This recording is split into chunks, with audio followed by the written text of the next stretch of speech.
Bon dia, llancem una nova iniciativa. Es tracta de la generació d'una sèrie de vídeos de curt format on us presentarem les peces de la col·lecció municipal de l'Ajuntament d'Alcoi. Es tracta d'una breu biografia, farem unes al·lusions a l'artista, si sabem, i un breu comentari de l'obra. D'aquesta manera us acostem un peliu més al vostre patrimoni. Espero que us agrade i simplement anem a intentar passar aquests dies de confinament amb molta cultura. Jo em quedo en casa.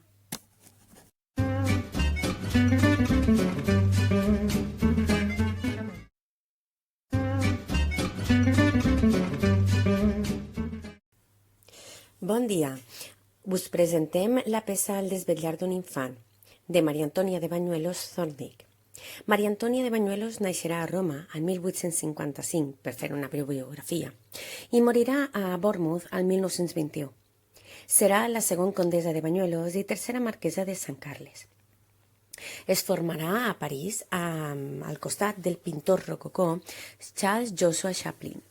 Aquest pintor d'ell va adquirir el gust pels brillants cromatismes i els efectes de llum i es va especialitzar en una temàtica costumista on realitzarà sobretot temes de dones, de xiquets, a banda, evidentment, de bodegons, de paisatges, però sobretot es va especialitzar en retrats d'infants. Es presentarà el 1878 als Salons de París, però li arribarà el primer reconeixement social al 1900, amb la medalla de bronze a l'Exposició Universal de París. Aquesta obra de la col·lecció serà presentada el 1905 a la mateixa Exposició de París.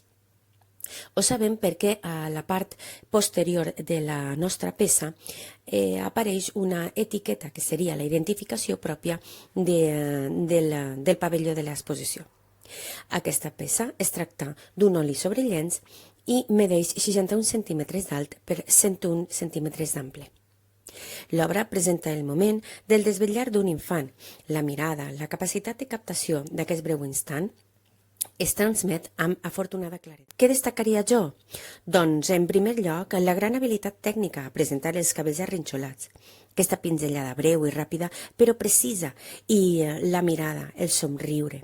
La posició ens endinsa en una magistral factura de la peça. Els trapejats dels teixits de l'obra contrasten en textura amb la suau pell de l'infant.